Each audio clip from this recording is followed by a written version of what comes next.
আহা, শিয়াল ভাই, আপনি চা খাইলে মনটা একেবারে তরতাজা হয়ে যায়। এমন চা আর কেউই বানাতে পারে না। আরে ধন্যবাদ ভাই, চা বানানোর সময় মন দিয়া করি বইলা এমনি মজা হয়। আপনার চায়ের নাম তো গায়ের চারিধারে ছড়িয়ে পড়েছে। সবার মুখে মুখে শিয়ালের চা। বাঘের ওই দামি কফি তো কিছুই না। আরে ভাই, বাঘ আমার বড় ভাই, ওনার বড়লোকি কফি শপ আর আমার এই ছোট দোকানের মধ্যে কি মিল হয়? শিয়ালটার জন্য আমার কফি বিক্রি কমতাছে, সবাই চা খাইতাছে, আমার কফি কেউই খায় না। আরে আমিও তো হেইটাই কইতাছি, গ্রামের লোকজন শিয়ালে চা নিয়েই ব্যস্ত, আমার কফি কেউই খায় না। হ্যাঁ, শিয়ালটার কিছু একটা করতে হইব, আমার কপালটার ইজ্জত মারছে। একটা বুদ্ধি আইছে মাথায়, শুনো, শিয়ালের উপর চুরির দোষ চাপাইয়া ওরে গা থেকে বাইর কইরা দাও, তখন গায়ের মানুষ আমার কফি খাইতে আসবো। তুমি তো খুব চালাক, এইটাই করমু।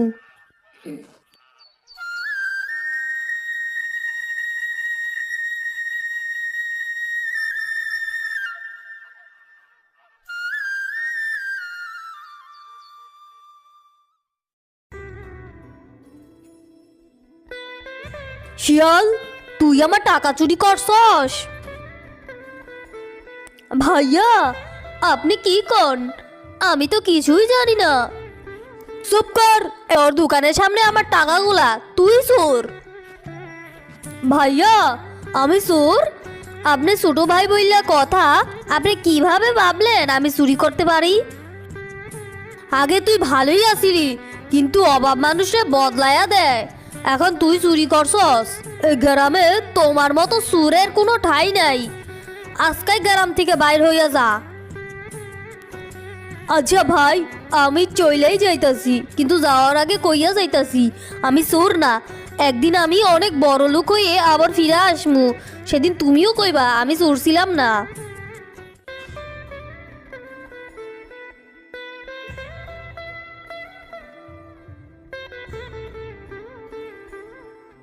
এই শহরটা কত বড়, আমরা এখানে কিভাবে থাকবো গো? ভয় পাইও না গো, এই শহরে নতুন করে শুরু করমু। এইবার একটা আইসক্রিমের দোকান দিমু, দেখবা সব ঠিক হইয়া যাইব। তুমি যে কত আশা করো, কই থাকমু কি খামু এগুলা ভাবছ? সব ঠিক হইব গো, আগে জায়গা খুঁজা বের করি।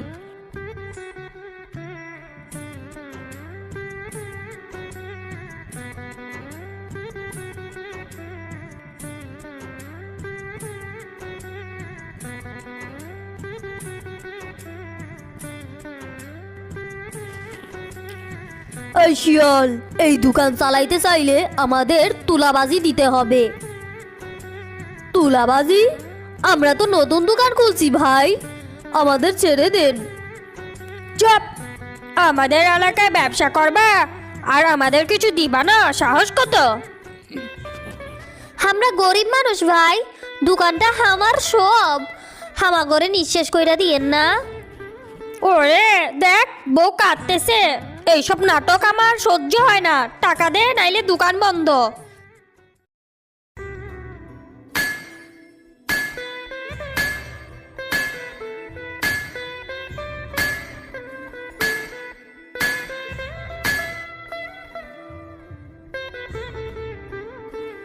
কি হইব এখন, আমার তো সব শেষ। জানি না, এই শহরটা আমাকে জন্য না, আমাকে কবলটাই খারাপ।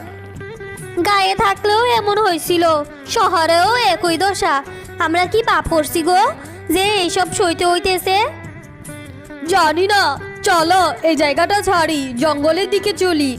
তুমি যে বলা জঙ্গলে চলো, ওখানে কি করমু? জানি না, কিন্তু মনে হয় মানুষের এই লোভ হিংসার থাইকা জঙ্গলই ভালো হব। জঙ্গলে তো খাওয়ানোর ব্যবস্থা নাই, আমরা কই থাকমু? গাছতলায় থাকমু, ফলমূল খাইয়া দিন কাটাইতে পারমু। শান্তি থাকলেই তো সব।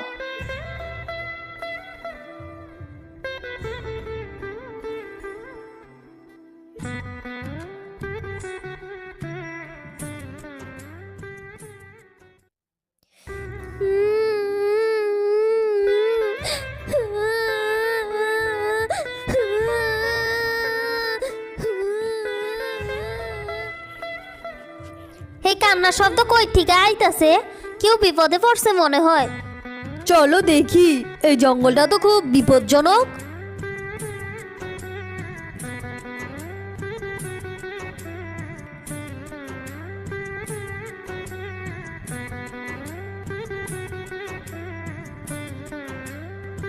হায় আল্লাহ, এ কি কাণ্ড!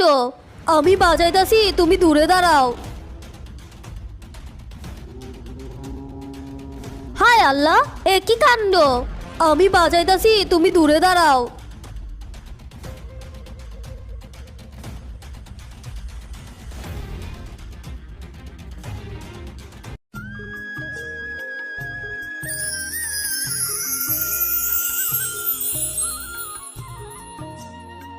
ধন্যবাদ শিয়াল আর শিয়ালিনী, তোমরা আমাকে বাঁচিয়েছো।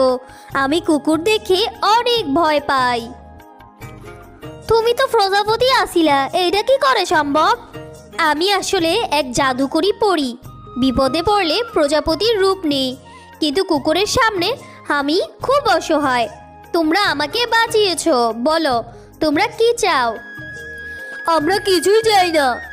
মানুষ বিপদে পড়লে তাকে সাহায্য করা আমাদের দায়িত্ব।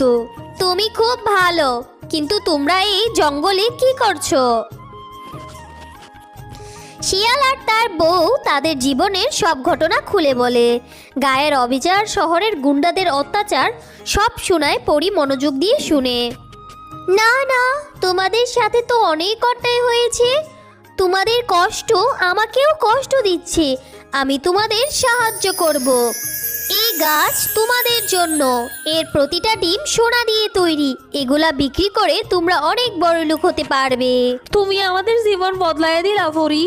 তোমরা ভালো মানুষ, তাই তোমাদের এই উপহার। পরি ধীরে ধীরে অদৃশ্য হয়ে যায়। শিয়াল আর তার বউ গাছটা নিয়ে গ্রামে ফিরে আসে। শিয়াল আর তার বউ গ্রামে ফিরে সোনার ডিম বিক্রি করে। তারা একটা বড় বাড়ি বানায়। গায়ের মানুষ তাদের দেখে খুব খুশি হয়। তারা জানতো শিয়াল চোর না, বাঘ চালাকি করে তাদের ফাঁসিয়েছে। গ্রামের সবাই বাঘের কফি শপে যাওয়া বন্ধ করে দেয়। বাঘ দারিদ্র্যের মুখে পড়ে। ভাই, আমাকে মাফ করে দে, আমি ভুল করেছি। আমার এত অহংকার আর লোভ আমাকে ধ্বংস করেছে। তুমি আমার বড় ভাই, তোমারে মাফ না কইরে কি থাকি, কিন্তু এবার নিজের ভুল বুঝছো। আমি এখন তোমার বাড়ির কাজ করবো, এটাই আমার শাস্তি। বাঘ শিয়ালের বাড়িতে কাজ করতে শুরু করে। শিয়াল তাকে ভালোভাবে রাখে।